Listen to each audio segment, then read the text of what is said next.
Salam. Sore ini kita akan bersama-sama membaca firman Tuhan yang terambil dari Injil Matius pasal 26 ayat 30 sampai ayat 35. Matius pasal 26 ayat 30 sampai 35 kita akan membacanya saling sahut bersahutan. Saya akan awali ayat 30, lalu jemaat menjawab ayat 31, dan seterusnya saling ganti bergantian sampai tiba pada ayat 35. Sesudah menyanyikan nyanyian pujian, pergilah Yesus dan murid-muridnya ke Bukit Zaitun. Ayat 31.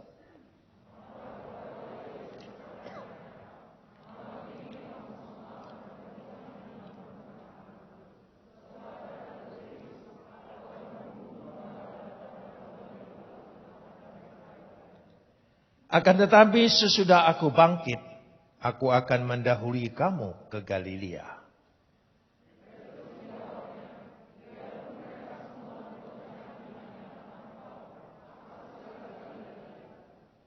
Yesus berkata kepadanya, aku berkata kepadamu, sesungguhnya malam ini sebelum ayam berkokok, engkau telah menyangkal aku 3 kali.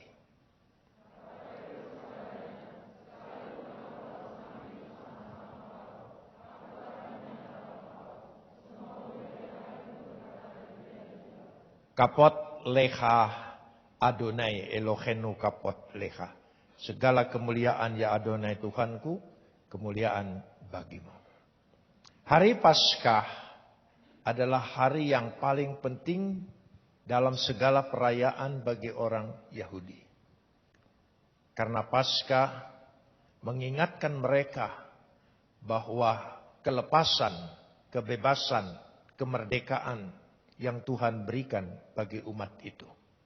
Sehingga menuntun mereka sampai ke negeri perjanjian. Karena itu penting sekali, maka Prapaskah mereka selalu mengadakan ibadah-ibadah kecil dalam kelompok-kelompok yang kecil untuk menyambut Paskah yang besar. Kebiasaan Yesus selalu setelah dia mengajar orang banyak, berbicara dengan orang banyak, melakukan segala sesuatu di depan orang banyak, dia selalu mengajak murid-muridnya untuk menyingkir, khusus bersaat teduh di Bukit Zaitun. Kalau saudara lihat bahwa Bukit Zaitun tempat yang lebih tinggi dari bait Tuhan. Dan kita bisa melihat kemana bait Tuhan itu. Dari situ Yesus berkata kepada murid-muridnya, selalu memberikan pengajaran-pengajaran yang khusus untuk murid-muridnya. Yesus berbicara kepada mereka. Malam ini adalah malam skandal. Di dalam judul, dalam bahasa Yunaninya. Kenapa demikian saudara? Karena malam itu kamu semua akan tergoncang imanmu. Mereka biasa memakan makanan di dalam makan malam untuk menyambut Paskah. Semestinya makan malam itu tidak boleh ada gangguan. Harus bersukacita, menikmati, bersendah gurau, bercerita hal-hal yang luar biasa. Tapi justru Yesus mengajak mereka berbicara, malam ini kamu semua akan tergoncang imanmu. Saudara, kalau saya perhatikan di sini, sebab ada tertulis, aku akan membunuh gembala dan kawanan domba itu akan tercerai-berai. Dan itu yang akan terjadi. Yesus menyampaikan itu. Tetapi murid-muridnya bereaksi. Semua menunjukkan kesetiaan, kepatuhan, ikrar yang luar biasa, terutama Petrus. Dan dia menyatakan itu. Saudara, sebelum kita menghadapi fakta hidup, mungkin pengakuan lebih mudah. Tapi ketika kita dihadapkan dengan fakta kehidupan, kesusahan, penderitaan, sulit sekali. Kita ingin bertahan. Dan banyak sekali orang menyangkal. Tapi sebelumnya kita bisa memberikan pengakuan. Pengakuan kita di tengah-tengah pujian ini luar biasa. Tetapi apakah betul ketika fakta kehidupan yang kita hadapi itu, Yesus mengingatkan mereka. Dan saudara perhatikan ayat selanjutnya, sangat tidak diperhatikan muridnya. Akan tetapi sesudah aku bangkit, aku akan mendahului kamu di Galilea. Saudara, mereka pikir Yesus itu seperti jagoan. Menangan terus. Tidak ada kalah-kalahnya. Sehingga mereka sungguh-sungguh percaya itu. Terhindarlah dari segala perkataanmu itu. Dia menyatakan hal-hal yang seperti itu. Itu pikiran murid. Dia tidak tahu bahwa semua itu ada prosesnya, ada jalannya. Mungkin mereka berpikir, aku akan bangkit. Betul, orang Yahudi percaya akan adanya kebangkitan. Tapi kalimat ini tidak diperhatikan oleh muridnya. Perhatikan. Aku akan mendahului kamu di Galilea. Dia tidak berbicara masa yang akan datang. Dia berbicara hari depan. Aku dibunuh, aku disalib, tapi aku akan bangkit dan aku akan mendahului kamu di Galilea. Tapi murid-murid tidak memperhatikan itu. Kenapa? Karena terlalu fokus dengan kesusahan, penderitaan. Begitu juga kita. Kita tidak ingat janji Tuhan, kuasa Tuhan, berkat Tuhan. Kita selalu fokus dengan yang kita hadapi. Sehingga energi kita, iman kita, kekuatan kita habis karena perhatikan itu. Kita tidak memberi kesempatan kepada hati kita untuk janji-janji Tuhan bahwa Dia sanggup. Aku akan mendahului kamu. Saudara, perhatikan pernyataan-pernyataan yang gagah berani, yang luar biasa. Petrus berkata, biarpun mereka semua tergoncang imannya. Karena engkau, tolong sambung. Apa? Aku sekali-kali tidak. Rupanya sekali tidak, banyak kali yang akan terjadi. Petrus berkata. Bahkan Petrus berkata lagi pada ayat 35. Kita lewat dulu. Sekalipun aku harus mati bersama-sama dengan engkau, aku tak akan menyangkal engkau. Semua muridnya yang lain pun berkata demikian. Luar biasa, saudara. Tapi apa yang perhatikan di sini? Kenapa terjadi? Kenapa tidak sesuai dengan pernyataan dan pengakuannya?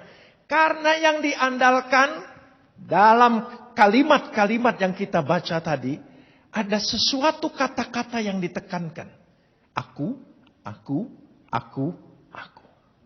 Jadi kekuatannya mengandalkan aku. Pengakuannya mengandalkan aku. Bukan mengandalkan Tuhan. Aku itu ada batasnya. Kemampuan aku tidak bisa mencapai. Itu sebabnya murid-murid memberikan pernyataan seperti ini. Rela mati. Ya, semua rela mati. Ternyata lebih mudah mati untuk Kristus daripada hidup di dalam Kristus. Jauh lebih mudah. Saudara, Yesus memberikan peringatan. Kembali pada ayat 35. Kepada Petrus ini. Yang dikatakan ayat 30, pada ayat 34, maaf. Yesus berkata kepadanya, aku berkata kepadamu sesungguhnya malam ini sebelum ayam berkokok, engkau telah menyangkal aku 3 kali. Sebelum ayam berkokok, engkau sudah menyangkal aku. Semuanya yang terjadi. Tapi Petrus berkata, tidak. Guru, aku setia, aku hebat. Memang manusia itu mudah mengucapkan sumpah. Tapi hidup mempertahankan sumpah sangat susah. Dari situlah kegoncangan yang terjadi. Saya ingin mengajak kita melihat. Petrus ini khusus. Bersama murid-muridnya. Apa yang terjadi pada malam itu? Selain Petrus menyangkal, tetapi yang terjadi kita baca Markus 14 ayat 50. Markus 14 ayat 50. Ya, coba kita baca. Lalu semua murid itu meninggalkan dia dan semuanya tidak tersisa. Padahal baru saja kita membaca tadi pernyataannya luar biasa. Kami semua rela mati. Tapi ketika diperhadapkan dengan kenyataan, ya, siksaan, penderitaan yang dihadapi mereka lari semua. Bahkan kalau saya membaca sesudah itu, kita melihat Matius 26 ayat 69. Ya. Matius 26 ayat 69. Kita akan baca sampai ayat 75. Sementara itu Petrus duduk di luar halaman. Maka datanglah, tolong sambung. Bukan orang Romawi loh. Bukan orang yang punya kekuasaan dan wewenang. Seorang hamba. Hamba. Apa dayanya? Kekuatannya tidak ada. Katanya, engkau juga selalu bersama-sama dengan Yesus orang Galilea itu. Tapi apa jawab Petrus? Ayat 70. Tetapi Petrus apa? Menyangkalnya di depan semua orang, katanya apa? Belaga nggak tahu. Aku nggak tahu kamu maksud apa sih? Berdiplomasi. Ya, berdiplomasi. Seringkali kita juga berdiplomasi karena takut ancaman, takut ini dan itu. Selalu saja. Lanjutkan ayat 71. Ketika ia pergi ke pintu gerbang, seorang hamba lain, ya, melihat dia dan berkata kepada orang-orang yang ada di situ, orang ini bersama-sama dengan Yesus orang Nazaret itu. Aku tahu persis karena dia duduk paling depan. Hati-hati yang duduk di depan, saudara ya. Kata-kata, aku tahu persis. Ya, dia selalu duduk di depan. Gitu. Lanjutkan ayat selanjutnya 72. Ya. Lalu ia apa? Apa? Oh, ini karena yang menerjemahkan ini orang Sumatera Utara. Dia menyangkal pula. Ya, dengan bersumpah, aku tidak kenal orang ini. Padahal pernyataan sebelumnya, rela mati ini. Meskipun semua menyangkal, aku tidak akan menyangkal. Meskipun aku harus mati bersama-sama dengan engkau. Coba bandingkan. Antara pengakuan, pernyataan, dan ketika menghadapi kenyataan.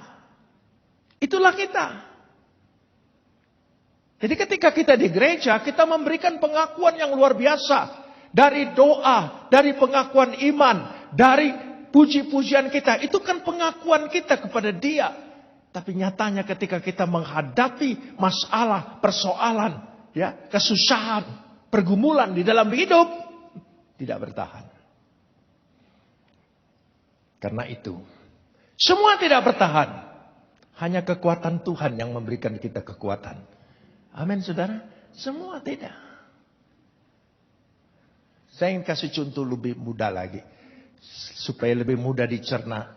Supaya tidak berbicara tentang doktrin saja kita ini. Waktu saya ditahan di penjara.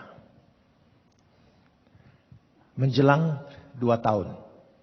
Jadi saya ditahan jumlah seluruhnya 6 tahun. Ya. Waktu 2 tahun ditahan, saya lewat kelompok pemimpin-pemimpin gereja. Pemerintah mendekati saya. Dan akhirnya supaya ditemukan solusi. Begini, kamu cabut saja kesaksian kamu. Ya, cabut semua. Kamu bebas. Bahkan disekolahkan ke luar negeri.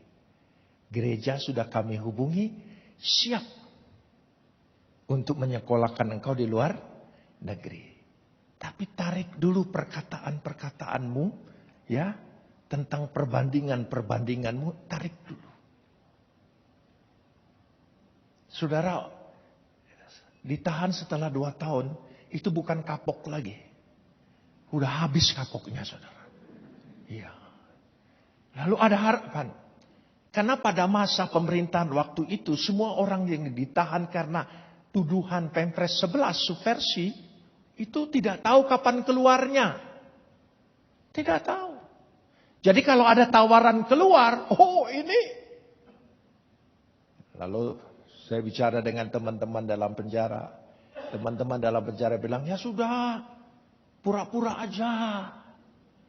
Ya sudah, ya daripada lapukan di penjara. Ya lebih baik kau bebas. Sampai di sana, kamu bakal dikirim kemana? Ke Tasmania, Selandia Baru. Supaya jauh begitu perginya. Ya sekolahnya, supaya jauh-jauh.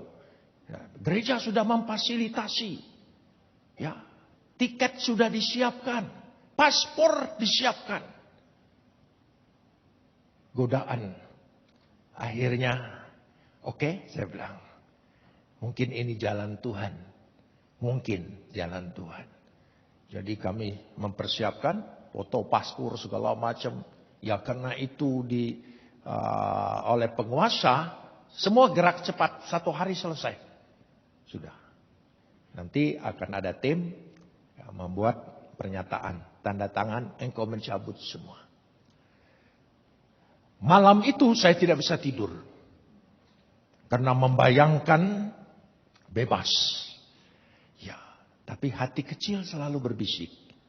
Barang siapa menyangkal aku, maka aku akan menyangkal dia. Tuhan, kita kan harus cerdik seperti ular. Tulus seperti merpati. Ini masalahnya politis, Tuhan. Mungkin kau nggak mengerti di surga tidak ada hal-hal yang politis. Oh, jadi saya pikir, ya sudah, bertekad tetap.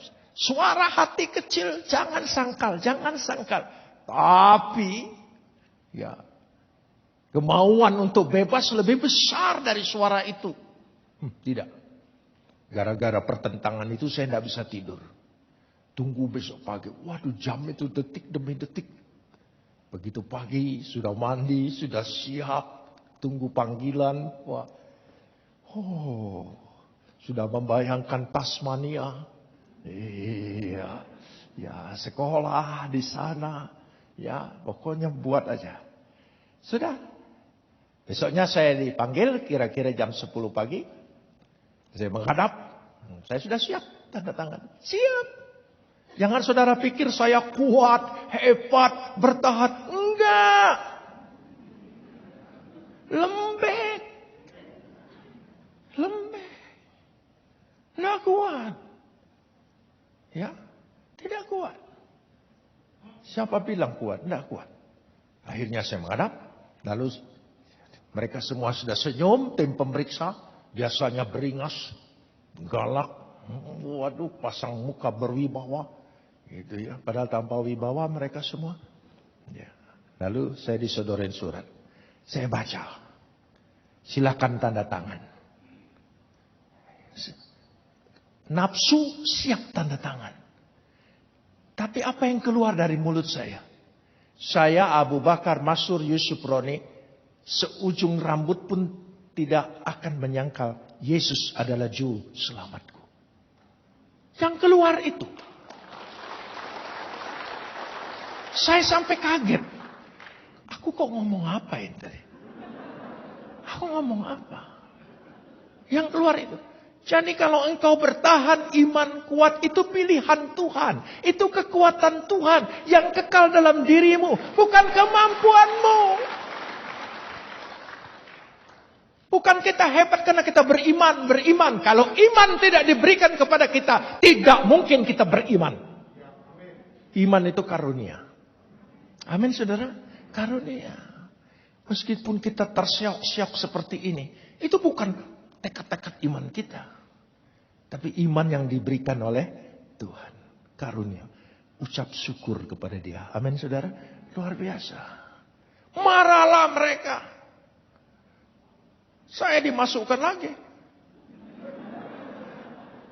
Saya sampai pikir. Tadi saya ngomong apa? Kenapa mulut ini nggak bisa dikendalikan oleh pikiran saya? Kok yang keluar lain? Mestinya kan tadi saya Abu Bakar Masyud Yusufroni akan menandatangani dengan ikhlas. Tapi ternyata saya tidak akan menyangkal dia seujung rambut pun. Keluar kata-kata itu. Saya sampai termenung. Lalu Tuhan memberikan bisikan di hati saya. Bukan di telinga, di hati. Saudara, bukan Tuhan hei Yusufroni, enggak. Saya hamba Tuhan belum tahap seperti itu. Belum. Saya hamba Tuhan yang ya biasa-biasa aja lah. Paling Tuhan kasih pikiran, mantap di hati. Diingatkan ayat, dikuatkan hati. Itu aja. Belum sampai Yusufroni. Ya Tuhan. Gitu. Mari kita ngopi. Belum. Pakai ngopi dengan Tuhan. Memangnya Tuhan langganan Starbucks? Ya sudah sampai di situ dulu, saudara. Tuhan berbisik di hati saya. Kalau kamu bebas, ya, keluar pintu penjara, ditabrak bajai, mati. Kau selamat enggak? Karena sudah menyangkal aku. Belum sampai Tasmania, Ron. Baru sadar saya, oh iya. Setelah itu masih 4 tahun lagi. Itulah kekuatan Tuhan yang Tuhan berikan. Setiap tahun Tuhan berikan. Tuhan berikan kemampuan kepada kita. Bukan kekuatan kita. Percayalah, dia setiap saat, setiap hari dia baharui terus. Amin. Karena itu berdoa dan minta Roh Kudus menguasai kita, membaharui, menguatkan kita. Amin. Itulah murid-murid mengandalkan kekuatan sendiri, tapi kekuatan Tuhan. Kita perhatikan di situ. Sehingga dengan demikian, kalau kita perhatikan baik-baik di sini, kita ingin lihat ya, kita ingin lihat bersama-sama. Yesus bangkit. Murid-muridnya sudah meninggalkan dia. Lari. Ya, putus asa, kecewa, semuanya. Kita baca dulu Yohanes pasal 20. Yohanes pasal 20 ayat 19. Yohanes pasal 20 ayat 19. Ketika hari sudah malam, hari pertama minggu itu, berkumpullah murid-murid Yesus di suatu tempat dengan pintu-pintu terkunci. Karena mereka takut pada orang-orang Yahudi. Kumpul tapi takut. Pada waktu itu datanglah Yesus dan berdiri di tengah-tengah mereka dan berkata, damai sejahtera bagi kamu. Yesus datang. Yesus menghampiri.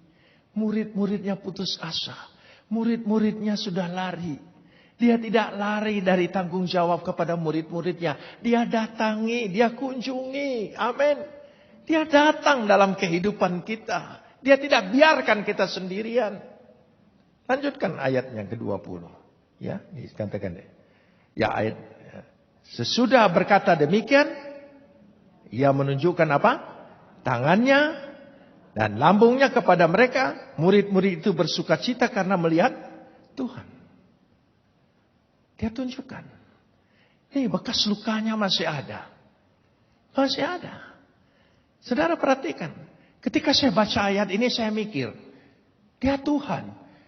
Dia sanggup menghilangkan bekas-bekas paku-paku itu kan.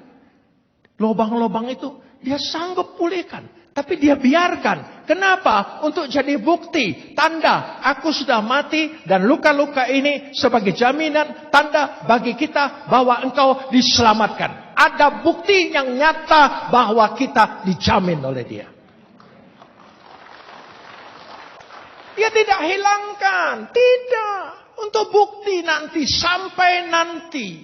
Bahwa kita sudah ditebus. Saya sudah ditebus. Katakan. Ada buktinya. Dan kita diingatkan terus. Dengan perjamuan kudus. Ada bukti. Ada fakta. Tidak hanya wacana, tidak hanya sekedar janji, tidak.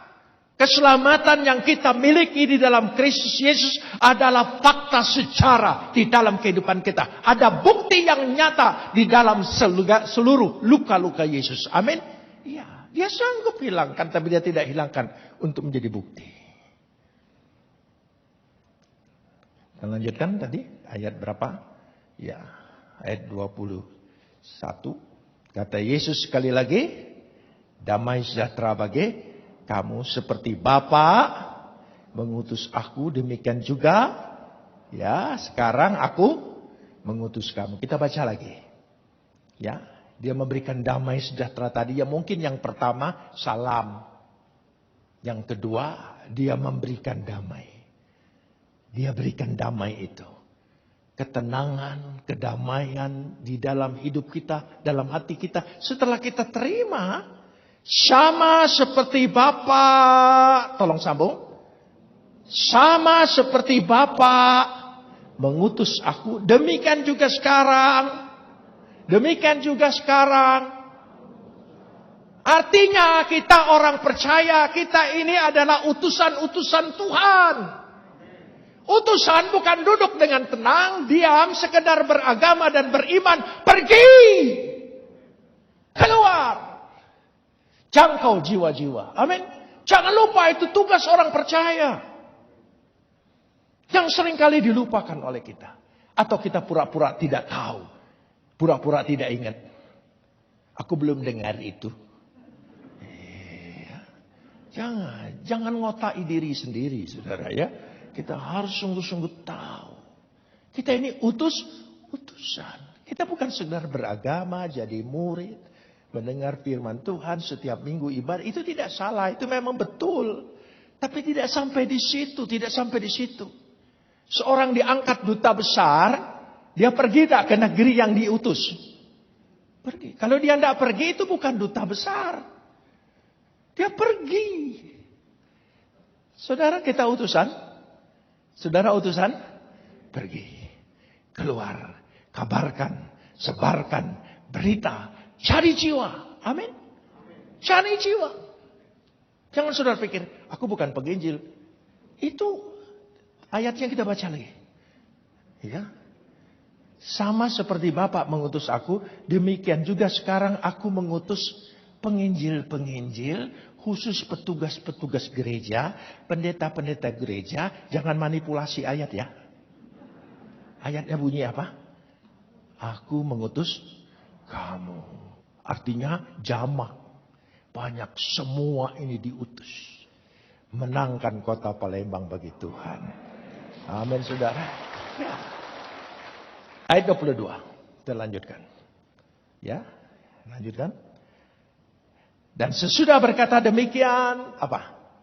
Ia menghambusi mereka dan berkata, terimalah Roh Kudus. Jadi kekuatan kita Roh Kudus tinggal dalam diri kita.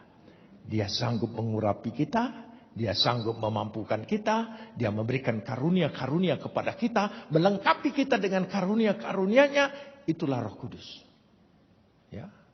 Pribadi Tuhan itu sendiri. Diutus ke dalam diri kita. Menyertai kita. Amin. Dahsyat. Tidak sendirian diutus. Dengan wewenang, dengan kekuasaan. Duta besar diutus, dia punya wewenang dari negeri yang diutusnya. Kekuasaannya penuh di negeri orang lain itu sebagaimana kekuasaan bangsa dan negara yang mengutus dia. Penuh. Lewat Roh Kudus kita menerima kekuasaan penuh. Amin saudara. Wah kita diutus. Jangan takut. Yang penting sampaikan, kabarkan, beritakan. Selesai. Amin. Urus orang percaya atau tidak, itu Tuhan punya hak. Tuhan. Kita lanjutkan lagi setelah mengembuskan Roh Kudus. Ayat 23. Ya, ayat 23.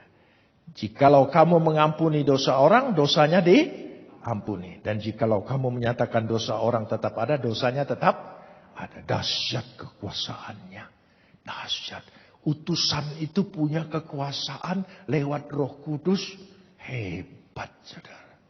Saudara bisa membebaskan orang, melepaskan orang, menolong orang, menyehatkan orang, membalut orang. Amin. Amin? Ya. Umur saya sebentar lagi 75. 75 ya, Ma? Hampir lupa saya.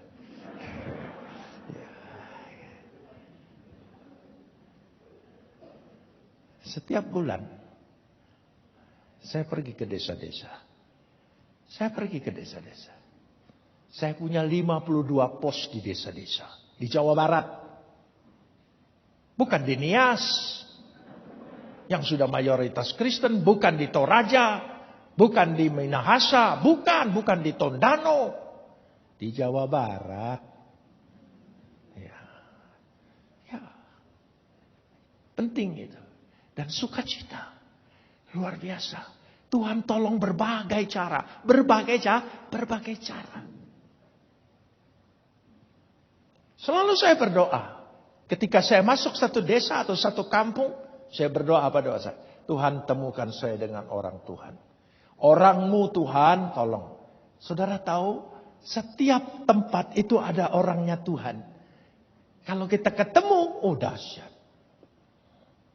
Ada orang yang membutuhkan. Ada orang tepat waktunya. Ya. Itulah jalannya Tuhan. Sebagai satu ilustrasi saya ingin mengajak begini. Lukas 23 ayat 20. Lukas 23 ayat 26 maksud saya. Ayat 26. Ayat 26. Ya, Lukas 23 ayat 26. Ketika mereka membawa Yesus. Mereka menahan seorang yang bernama siapa? Simon Kirene. Yang baru datang dari luar kota. Saudara, namanya siapa? Simon. Dari Kirene. Simon berarti dia orang Yahudi. Dia tinggal di kota Kirene, Afrika Utara. Ujung sangat jauh. Tapi setiap Paskah dia datang. Karena dia merindukan Mesias.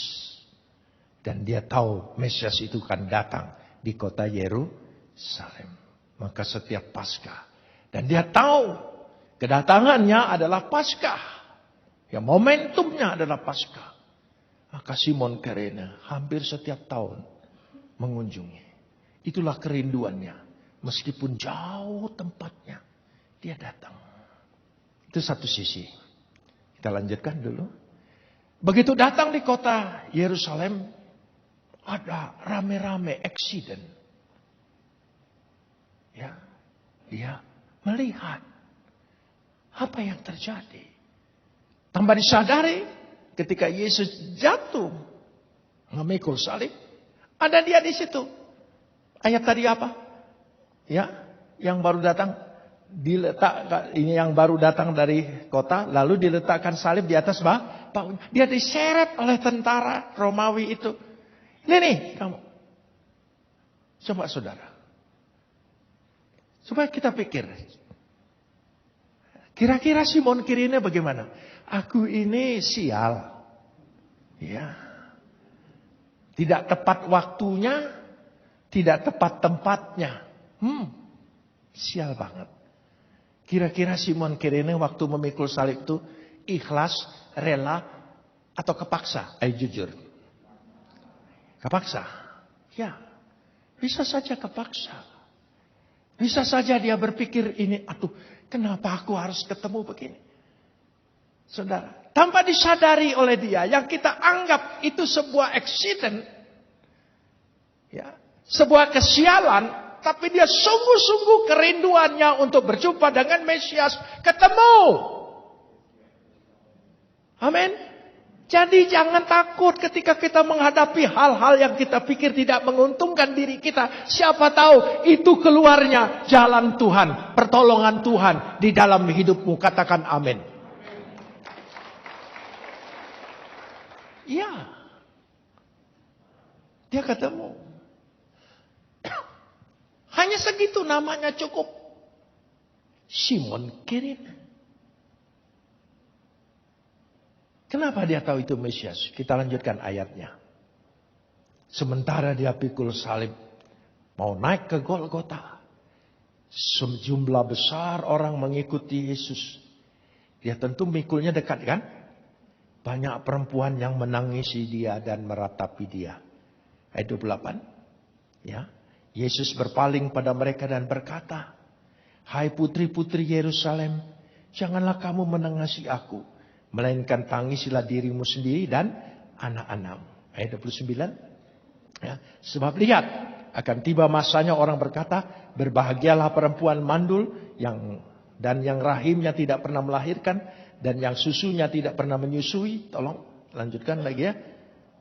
Maka sekarang orang-orang akan berkata kepada gunung-gunung, "Runtuhlah menimpa kami," dan kepada bukit-bukit, "Timbunlah kami," sebab akan datang masa yang susah. Perkataan ini diingat betul oleh Simon Kirene. Ini perkataan tanda-tanda Mesias. Jadi ketika dia memikul salib dan melihat Yesus, dan Yesus berkata-berkata seperti itu, apa yang terjadi? Kepaksa enggak dia? Oh, dia bilang, "Aku sukacita. Aku berjumpa dengan dia. Aku kira ini kecelakaan. Ternyata ini kebahagiaan." Jadi kalau Tuhan izinkan kita berhadapan dalam hidup, sepertinya itu kecelakaan bagi kita. Ternyata itu jalan keluar yang Tuhan buka bagi hidupmu. Beri kemuliaan bagi dia. Amin. Coba renungkan. Karena itu selesai. Artinya terpenuhi kerinduan Simon Kirene. Terpenuhi. Pertama, saya ulangi, dia pikir kecelakaan. Tapi setelah dia mendengar perkataan-perkataan Yesus yang keluar dari mulut Yesus, dia tahu ini perkataan seorang Mesias. Karena dia namanya Simon, orang Yahudi, taat, tentu pembaca firman, dia mengingat betul. Karena dari Afrika Utara pergi pada zaman dulu, ya, tidak ada tol. Naik onta.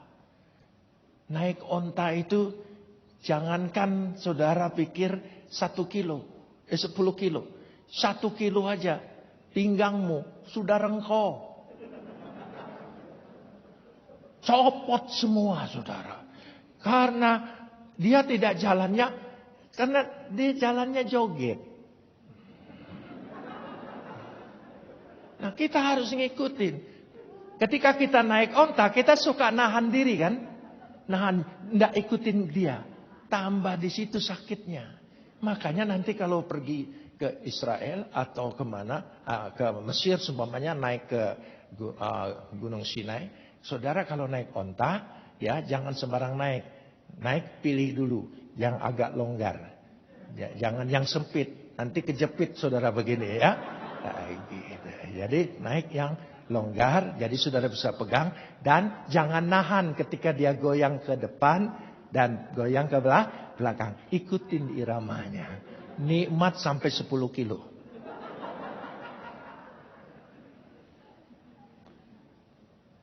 Jadi jauh perjalanannya. Kerinduan tidak menghalangi jarak yang jauh. Kesusahan yang dihadapi. Dan kerinduannya tidak pernah sia-sia. Tuhan pasti penuhi. Apa yang kita rindukan sekarang ini. Pertolongan Tuhan. Jalan keluar dari Tuhan. Berkat dari Tuhan. Percayalah. Akan terpenuhi dalam hidup kita. Saudara mengamini? Ya, meskipun ketika kita diberhadapkan. Hal-hal yang tidak mungkin. Tapi dimungkinkan oleh Tuhan. Ya, lihat hujan turun.